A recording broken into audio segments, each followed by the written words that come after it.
Hello everyone.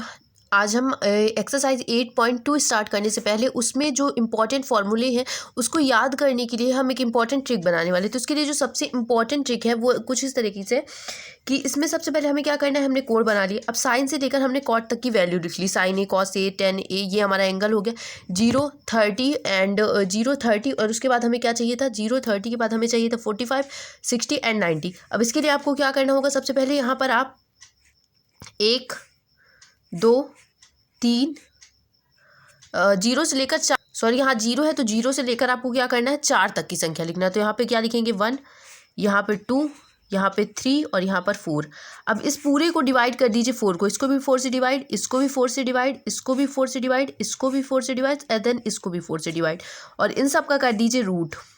ठीक है, इस तरीके से अगर आप इन सब का रूट कर देते हैं तो अब आपको साइन की वैल्यू इसमें से पहले मिल जाएगी।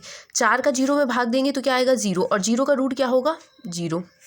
1/4 का रूट में अगर निकालेंगे तो 1 बाहर निकल आएगा, और रूट 2 की वैल्यू क्या होती है 2, तो ये क्या आ जाएगा 1/2 आ जाएगा। ठीक है, इसके बाद अगर 45 आप निकालते हैं तो ये पहले 2 से 4 कट जाएगा तो 1/2 आएगा, और 1/2 की अगर आप रूट वैल्यू निकालते हैं तो क्या आएगी 1/√2। अब यहाँ से आप √3/4 की वैल्यू निकालेंगे तो √3 की क्या रहेगी, √3 ही रहेगी, और 4 का क्या आ जाएगा 2 बाहर आ जाएगा। 4 से 4 कैंसिल आउट हो जाएगा 1, और 1 की रूट वैल्यू क्या होती है आपकी 1। साइन की वैल्यू हमने इस तरीके से कैलकुलेट कर ली। अब हमें cos A की कैलकुलेट करनी है। cos A कैलकुलेट करने के लिए क्या करना है, आपको इसको उल्टा लिख देना है इस तरीके से, 1 √3/2।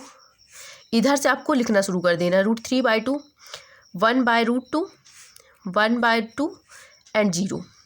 अब आपको क्या करना होगा, अब आपको निकालना होगा 10 की वैल्यू। तो 10 आपको पता है क्या होता है, साइन बटे कॉस होता है। ठीक है, साइन बटे कॉस आपको पता होगा कि 10 की वैल्यू हमारे पास होती है। तो हमें क्या करना है 0/1।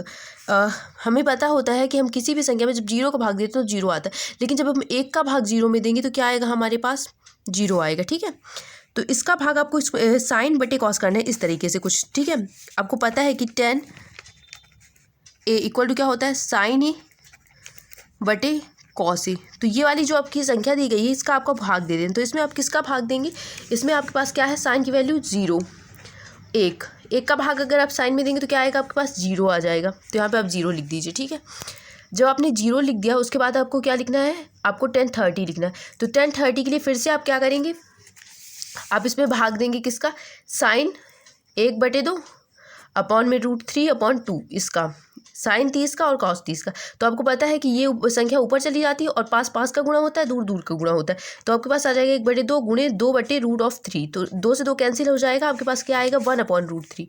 तो ये आ गया 1/√3। अब यहाँ से आपको पता है कि अब आप 45 को करेंगे तो साइन बटे कॉस इसका भाग इसमें देना है, यानी कि 1/√2 अपॉन क्या आ जाएगा 1/√2। तो इसका इससे ये ऊपर चला जाएगा, ये मैं आपको कई बार समझा चुकी हूँ। √3 × √2 ऊपर चला जाएगा, 1 नीचे। तो यहाँ पे क्या आ गया 45 की वैल्यू 1 आ गई। अब इसमें भी हमें ऐसे ही करना है, तो क्या करेंगे √3/2 इंटू, तो 2 ऊपर चला जाएगा 1 नीचे, तो इसकी वैल्यू क्या आ जाएगी √3 आ जाएगी। अब इसमें आपको क्या करना है, अब इसमें आपको करना है 1/0। आपने ऊपर क्या किया था 0/1, 1 का भाग 0 में देंगे तब 0 आएगा, लेकिन 0 का किसी संख्या में भाग देते हैं तो क्या आता है वो इन्फिनिटी आता है। तो ये हमारे पास क्या आ जाएगा अपरिभाषित। अब आपको जैसे कॉसिक लिखना है। ठीक है, कॉसिक के लिए आपको क्या करना पड़ेगा, आपको क्या करना है साइन का भाग 10 में दे देना है। ठीक है, या फिर आप साइन का उल्टा कर दीजिए, क्योंकि कॉसिक जो होता है वो क्या होता है कॉसिक ए इक्वल टू होता है 1/sin A। ठीक है, 1/sin A होता है। तो अब आपको क्या करना है 1/sin यानी 1/0। 0 का अगर आप उल्टा करेंगे तो आपके पास आ जाएगा इन्फिनिटी। 1/2 का आप उल्टा कर दीजिए तो क्या आएगा यहाँ पे 2 आएगा। 1/√2 का उल्टा करिए तो क्या आएगा 2 आ जाएगा। फिर 1/√3 का उल्टा करिए तो 2/√3 आ जाएगा। इसके बाद क्या है आपका, इसके बाद 1 का उल्टा करेंगे तो क्या आएगा 1 ही आएगा। ठीक है, यहाँ पे इसको सबको आप उलट देंगे, जैसे 0 का उल्टा क्या होता है हमारे पास इन्फिनिटी होता है, 1/2 का उल्टा 2 होगा, तो वो हमारे पास ये आ जाएगा। अब हमें सेक लिखना है, तो आप इस तरीके से वैल्यू उठाइए और सारी को पुट कर दीजिए, तो आपका सेक आ जाएगा 1, 2/√3, √2, 2 एंड इन्फिनिटी।